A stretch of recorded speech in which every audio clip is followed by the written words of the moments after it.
사도신경으로 우리의 신앙을 고백하겠습니다. 나는 전능하신 아버지 하나님 천지의 창조주를 믿습니다. 나는 그의 유일하신 아들 우리 주 예수 그리스도를 믿습니다.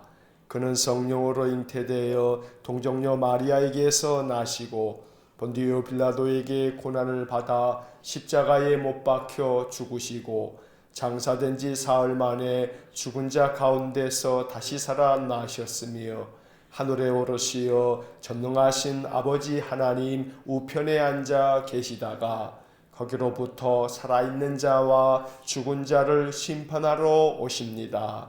나는 성령을 믿으며 거룩한 공교회와 성도의 교제와 죄를 용서받는 것과 몸의 부활과 영생을 믿습니다. 아멘. 오늘 우리에게 주시는 하나님의 말씀은 고린도전서 14장 20절부터 40절까지의 말씀입니다. 고린도전서 14장 20절부터 40절까지의 말씀을 제가 봉독하겠습니다. 형제들아, 지혜에는 아이가 되지 말고 악에는 어린아이가 되라. 지혜에는 장성한 사람이 되라.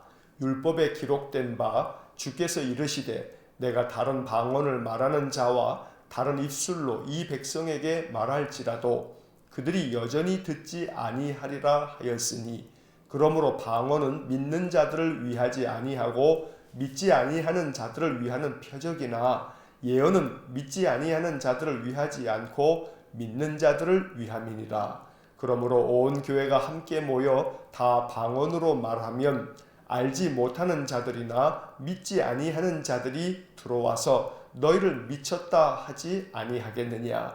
그러나 다 예언을 하면 믿지 아니하는 자들이나 알지 못하는 자들이 들어와서 모든 사람에게 책망을 들으며 모든 사람에게 판단을 받고 그 마음에 숨은 일들이 드러나게 되므로 엎드려 하나님께 경배하며 하나님이 참으로 너희 가운데 계신다 전파하리라. 그런즉 형제들아 어찌할까? 너희가 모일 때에 각각 찬송시도 있으며 가르치는 말씀도 있으며 계시도 있으며 방언도 있으며 통역함도 있나니 모든 것을 덕을 세우기 위하여 하라. 만일 누가 방언으로 말하거든 두 사람이나 많아야 세 사람이 차례를 따라 하고 한 사람이 통역할 것이요 만일 통역하는 자가 없으면 교회에서는 잠잠하고 자기와 하나님께 말할 것이요 예언하는 자는 둘이나 셋이나 말하고 다른 이들은 분별할 것이요 만일 곁에 앉아 있는 다른 이에게 계시가 있으면 먼저 하던 자는 잠잠할지니라. 너희는 다 모든 사람으로 배우게 하고 모든 사람으로 권면을 받게 하기 위하여 하나씩 하나씩 예언할 수 있느니라. 예언하는 자들의 영은 예언하는 자들에게 제재를 받나니 하나님은 무질서의 하나님이 아니시오 오직 화평의 하나님이시니라. 모든 성도가 교회에서 함과 같이 여자는 교회에서 잠잠하라. 그들에게는 말하는 것을 허락함이 없나니 율법에 이른 것 같이 오직 복종할 것이요 만일 무엇을 배우려거든 집에서 자기 남편에게 물을지니 여자가 교회에서 말하는 것은 부끄러운 것이라. 하나님의 말씀이 너희로부터 난 것이냐 또는 너희에게만 임한 것이냐. 만일 누구든지 자기를 선지자나 혹은 신령한 자로 생각하거든 내가 너희에게 편지하는 이 글이 주의 명령인 줄 알라. 만일 누구든지 알지 못하면 그는 알지 못한 자니라. 그런즉 내 형제들아 예언하기를 사모하며 방언 말하기를 금하지 말라. 모든 것을 품위 있게 하고 질서 있게 하라. 아멘. 어제 말씀에 이어서 오늘 20절부터 40절까지의 말씀을 통해서도 사도 바울은 고린도 교인들에게 방언과 또 예언에 대해서 추가적으로 말씀들을 들려주십니다. 이 모든 말씀에 있어서 가장 중요한 핵심 구절은 교회의 덕을 세우기 위해서 해라 라고 하는 겁니다. 26절 하반절에 보면 이런 글이 있습니다. 모든 것을 덕을 세우기 위하여 하라. 이것이 14장 전체에서 가장 중요한 핵심 구절입니다. 이미 어제 12절 말씀을 읽을 때에도 교회 덕을 세우기 위하여 그것이 풍성하기를 구하라 라는 구절을 읽은 바 있습니다. 교회 덕을 세우기 위해서 은사를 사용하는 자들은 그 은사조차도 질서 있게 하라 라고 하는 가르침이 오늘 본문의 교훈인 것입니다. 그래서 오늘 33절의 말씀을 보시면 하나님은 무질서의 하나님이 아니시요 오직 화평의 하나님이시니라.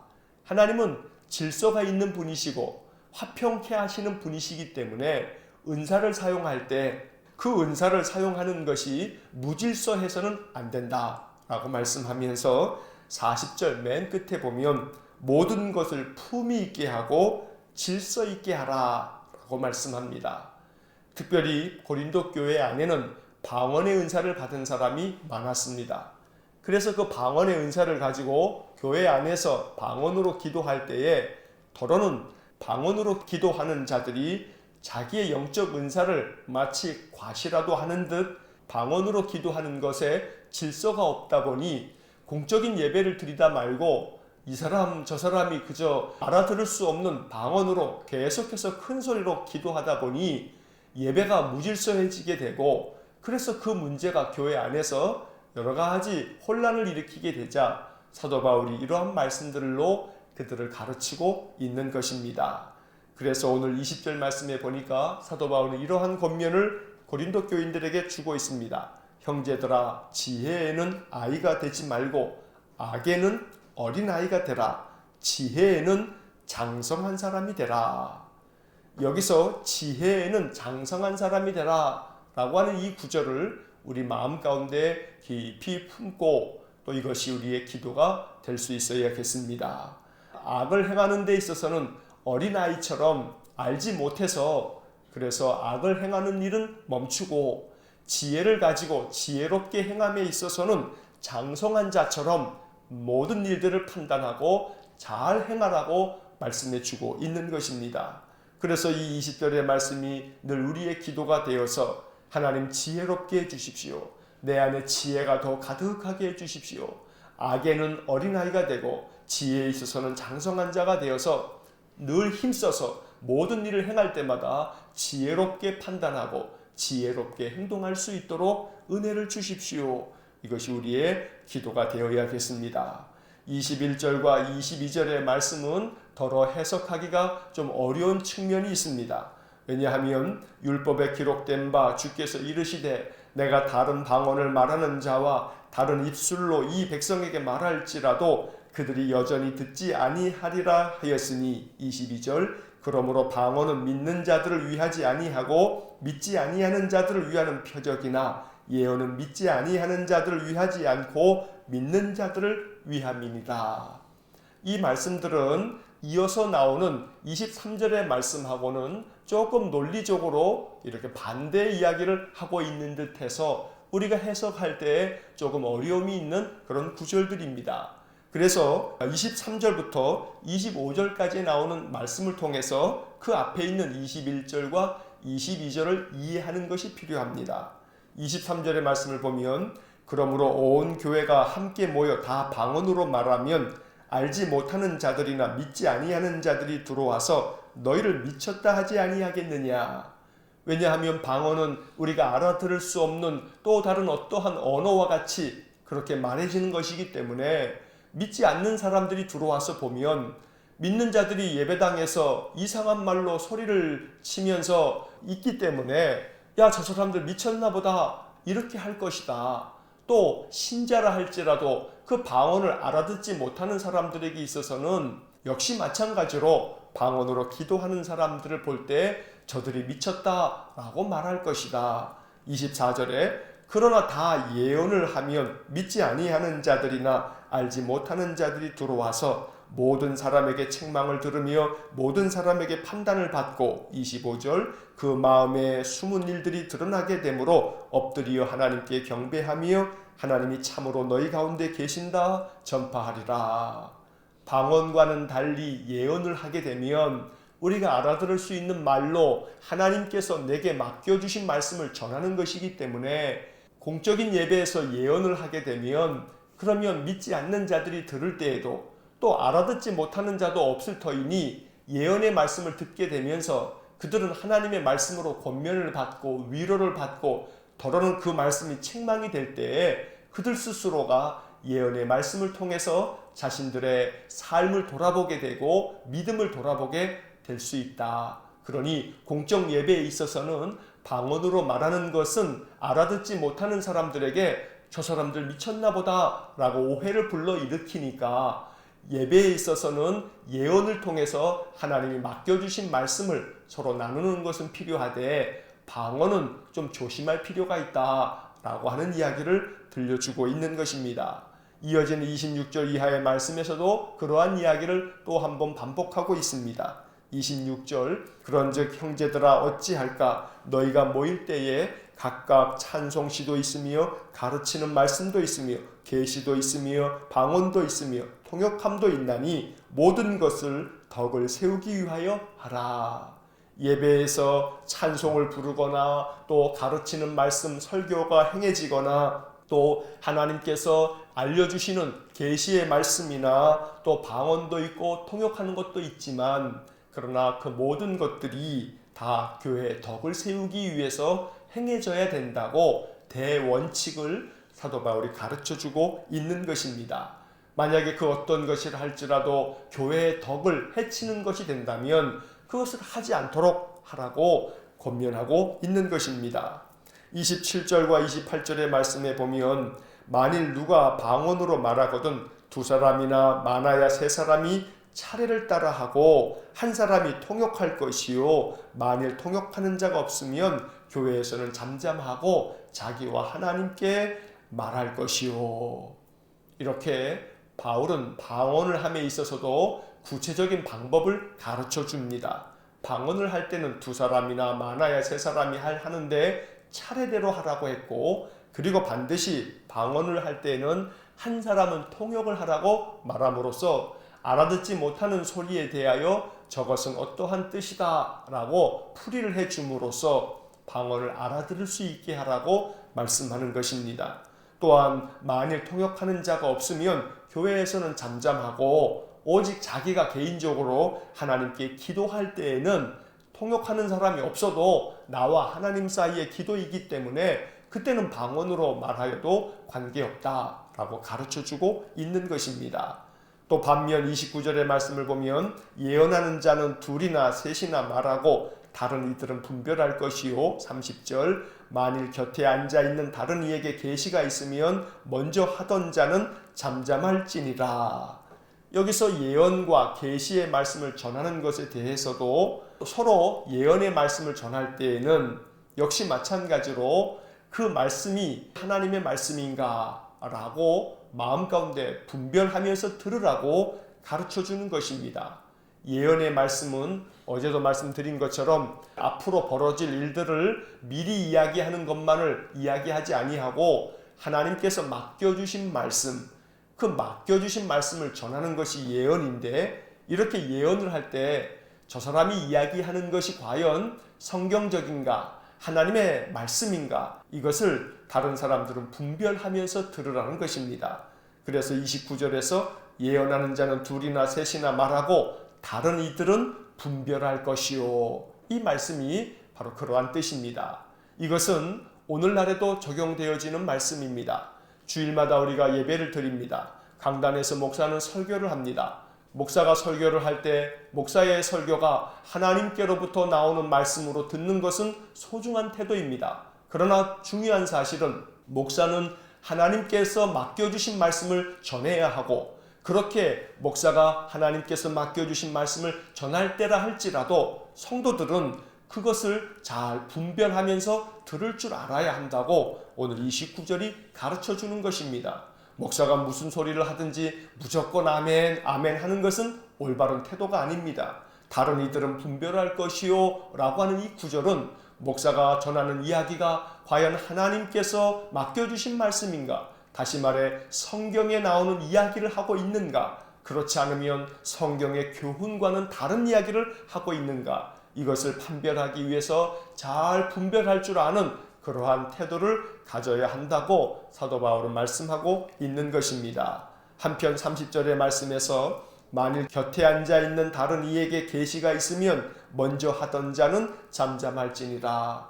이것은 교회 안에서 서로 예배를 드리면서도 하나님께서 내게 이러한 감동을 주셨습니다. 하나님께서 내게 이렇게 말씀하셨습니다. 이렇게 하나님의 말씀을 서로 간증하면서 나누는 그런 시간들이 있는데, 사람들이 이야기할 때 서로 내가 이야기를 하다가 또 다른 사람이 어떠한 말씀을 나누려고 하면, 그러면 하던 사람이 자기의 이야기를 좀 멈추고 상대방의 이야기를 들을 줄도 알아야 한다고 말씀하는 것입니다. 먼저 하던 자는 잠잠할지니라 라고 하는 구절은 이야기를 독점하고 자기만 자기 이야기를 계속하는 일이 없이 내 이야기를 전하는 것도 필요하지만 다른 사람에게 주신 하나님의 말씀도 들을 줄 알아야 된다. 그래서 서로 경청하는 가운데 하나님께서 주시는 계시의 말씀이 더욱더 풍성해지게 하라고 가르쳐 주는 것입니다. 31절의 말씀, 너희는 다 모든 사람으로 배우게 하고 모든 사람으로 권면을 받게 하기 위하여 하나씩 예언할 수 있느니라. 하나님께서 맡겨주신 귀한 말씀을 전할 때 한 사람씩 서로 상대방의 이야기를 존중하면서 그 모든 예언의 말씀을 경청할 줄 알아야 한다고 가르쳐주고 있습니다. 이어지는 32절의 말씀에서 예언하는 자들의 영은 예언하는 자들에게 제재를 받나니 33절 하나님은 무질서의 하나님이 아니시요 오직 화평의 하나님이시니라. 오늘 이 본문의 말씀들을 해석함에 있어서 첫째 중요한 것은 하나님은 질서의 하나님이시니까 예배를 드릴 때 서로 모두가 다 자기가 받은 은사만을 내세우면서 무질서해져서는 안 되고 질서 있게 말씀을 전하면서 서로가 덕이 되도록 은혜가 되도록 하라고 가르쳐 주면서 본문의 말씀에 34절에서 여자는 교회에서 잠잠하라 라고 하는 이 구절은 우리가 오늘날 해석함에 있어서 이것을 바르게 해석할 줄 알아야 합니다. 이 34절과 35절의 말씀은 그 당시 2000년 전 고린도 교회의 상황을 우리가 생각하면서 해석해야 합니다. 2000년 전입니다. 2000년 전의 사회는 매우 지금보다 비교할 수 없을 정도로 가부장적인 그런 사회입니다. 남성 중심의 사회입니다. 그러다 보니 여성들이 교회에서 예언의 말씀을 나누거나 계시의 말씀을 전하는 것에 대해서 그렇게 썩 은혜롭게 받아들이기보다는 이것들을 제재하는 그러한 분위기가 많이 있었습니다. 그런 점에서 바울은 여자는 교회에서 잠잠하라고 이야기하면서 그들에게는 말하는 것을 허락함이 없다. 하나님께서 교회 안에서 여자가 말하는 것을 허락하지 않았다라는 식으로 말씀하고 있는 것입니다. 사실 이것은 사도 바울이 가지고 있는 생각이 2000년 전 사람이기 때문에 이러한 생각을 하고 있는 것입니다. 34절 하반절을 보면 율법에 이른 것 같이 오직 복종할 것이요. 35절 만일 무엇을 배우려거든 집에서 자기 남편에게 물을지니 여자가 교회에서 말하는 것은 부끄러운 것이라. 이렇게 이야기하는 것이야말로 매우 전근대적이고 그 옛날 가부장적인 사회에서나 갖는 그런 사고를 사도 바울이 보여주고 있는 것입니다. 오늘 이러한 본문의 말씀들은 재해석되어야 합니다. 다시 말씀드려서 사도 바울의 서신에는 2000년 전의 사회상을 보여주고 있는 말씀들이 있기 때문에 그 말씀들을 문자 그대로 받아들이는 데에는 문제가 있는 것입니다. 예를 들어서 사도 바울은 다른 서신에서 종은 상전에게 복종하라 라고 하는 말씀들을 이야기합니다. 그러면 그 말씀들을 문자 그대로 생각한다면 종도 오늘날 사회에 필요하구나. 노예 제도를 만들어야 되는구나. 그래서 종들은 상전에게 복종하라 라고 하는 그런 구절들이 노예 제도를 지지하거나 그런 노예 제도가 있어야 된다는 것으로 해석되어서는 절대 안 되는 겁니다. 2000년 전에는 노예 제도가 용인되었던 사회입니다. 그러니 그 사회 속에서는 노예들이 주인들에게 잘 복종하는 태도를 갖는 것이 필요했을지 모릅니다.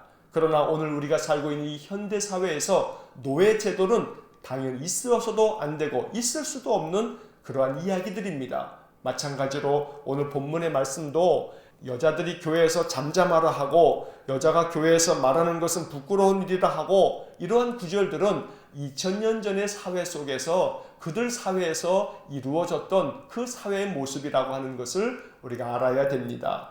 그러나 오늘 본문의 말씀이 가르쳐 주는 것은 고린도 교회 안에서 여자 신도들 가운데에서 영적 은사를 받았다고 그 영적 은사에 대해서 마음 가운데 교만한 마음이 생겨서 여자들 중에도 앞을 다투어서 자기의 영적 은사를 자랑하듯이 방언으로도 기도하고 계시의 말씀도 아주 큰 소리로 전하는 그러한 몇몇 사람들이 있었기 때문에 사도 바울이 이러한 이야기를 들려주고 있는 것도 이해해야 하는 것입니다. 그렇기 때문에 남자든 여자든 상관없이 교회 안에서 하나님께서 주신 영적 은사를 사용하게 될 때에 지혜롭게 행하고 덕을 세우기 위해서 행하고 무엇보다도 다른 사람이 말할 때는 들으려고 하고 그렇게 해서 자기 자신의 은사를 너무나 내세우지 않으려고 하는 겸허한 태도를 가져야 한다는 것이 오늘 본문의 말씀들이 주는 영적 교훈인 것입니다. 마지막으로 36절부터 40절까지의 말씀에서 하나님의 말씀이 너희로부터 난 것이냐 또는 너희에게만 임한 것이냐, 하나님의 말씀이 너희에게서 나온 것이 아니고 하나님 주신 것이고 그리고 또 너희에게만 임한 것이 아니니까 한마디로 쉽게 얘기하면 너무 잘난 체 하지 말라. 네가 가지고 있는 영적 은사가 최고가 아니니 겸손한 마음으로 자기 자신을 좀 낮출 줄 아는 그런 태도가 필요하다. 사도 바울이 이렇게 가르쳐 주는 것입니다. 37절 만일 누구든지 자기를 선지자나 혹은 신령한 자로 생각하거든 내가 너희에게 편지하는 이 글이 주의 명령인 줄 알라.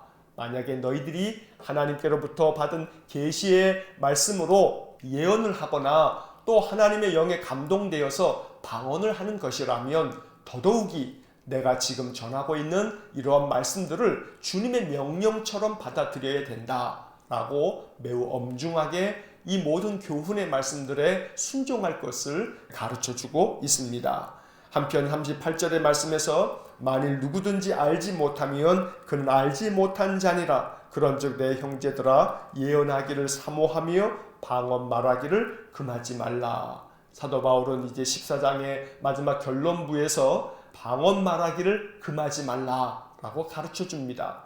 왜냐하면 지금까지 쭉 이야기할 때 1만 마디의 방언보다는 5마디로 알아들을 수 있도록 행하는 예언의 말씀이 낫다고 이야기를 했고 방언을 말할 때는 통역하는 사람이 없으면 잠잠하라고 했고 이런 여러 가지 이야기를 볼 때 마치 방언은 하지 말아야 될 것처럼 그런 뉘앙스로 느껴질까봐 사도 바울은 이 말씀을 통해서 예언하기를 또 사모하지만 방언으로 기도하는 것을 금해서는 안 된다라고 하는 말씀도 들려주고 있습니다. 그리고 마지막 결론에서 40절에 모든 것을 품위 있게 하고 질서 있게 하라. 여기서 모든 것은 예언의 말씀도 그렇고 또 방언으로 기도하는 것도 그렇고 그 어떠한 영적인 은사를 받아서 행할 때에 모든 것들이 다 품위 있고 질서 있게 행해져야 한다고 모든 것의 결론으로 이렇게 이야기하고 있는 것입니다. 항상 교회 안에서 하나님 부어주시는 영적 은사가 우리 안에 충만하기를 원합니다. 신령한 은사들을 더욱더 사모하라고 하는 이 14장 1절의 말씀을 우리는 마음 가운데 깊이 품고 기도해야 합니다. 하나님께서 부어주시는 영적인 은사들이 우리 안에 가득하도록 항상 힘쓰고 또 사모해야 합니다. 그러나 그 모든 것들은 덕을 세우기 위해서 행해져야 하고 품위 있고 질서 있게 행해져야 한다고 가르쳐 줍니다. 이런 말씀을 통해서 날마다 내 안에 있는 영적 은사가 교회의 덕이 되고 많은 사람들에게 믿음의 신앙에 좋은 영향력을 끼쳐갈 수 있는 좋은 도구가 될 수 있도록 늘 기도하면서 하나님 부어주시는 영적 은사를 아름답게 사용하는 귀한 믿음의 삶이 될 수 있기를 주의 이름으로 간절히 축원합니다. 기도하겠습니다. 사랑과 자비가 풍성하신 하나님, 교회 안에 신자들에게 부어주시는 영적인 은사가 언제나 교회의 덕이 되고 모든 사람들의 마음에 감동이 되어서 오직 영광을 하나님께 올려드리며 하나님께 경배하는 아름다운 신앙의 모습이 우리 교회 안에 가득하게 해 주옵소서. 신령한 것을 더욱더 사모하라고 했고 특별히 예언을 하려고 하라고 말씀하여 주셨으니 하나님 우리에게 말씀을 맡겨주시고 맡겨주신 말씀을 항상 때를 얻든지 못 얻든지 전하기 위해서 늘 힘쓰는 저희 모두가 되게 해 주옵소서. 어떠한 은사이든지 하나님께서 우리에게 주신 선물이니 이것을 질서 있게 품위 있게 사용하게 될 때 하나님께서 영광을 받으시고 그 안에 하나님의 능력이 나타날 줄로 믿습니다. 우리 안에 겸손한 마음을 주셔서 언제나 하나님께서 내게 주신 은사가 내 안에서 아름답게 꽃피고 열매를 맺을 수 있도록 늘 우리를 인도하여 주옵소서. 오늘도 한 날의 삶을 주님께 의지합니다. 오늘 하루 동안 만나는 사람들을 항상 그리스도의 마음으로 대할 줄 알고 우리의 마음에 화평함이 넘치도록 늘 찬송이 입술에서 넘쳐나는 복된 하루가 되게 해 주옵소서. 예수님 이름으로 기도하옵나이다. 아멘. 우리 구주 예수 그리스도의 은혜와 하나님 아버지의 극진하신 사랑과 성령의 교통하심이 신령한 것을 더욱 사모하고 그 은사들을 부어주시는 하나님의 뜻을 따라 온 영광을 하나님께 돌리기 위하여 아름다운 믿음의 삶, 영적 삶을 살아가기를 소원하는 머리 숙인 믿음의 사람들 위해와 몸된 교회와 성도들 위해 영원토록 함께 하시길 축원하옵나이다. 아멘.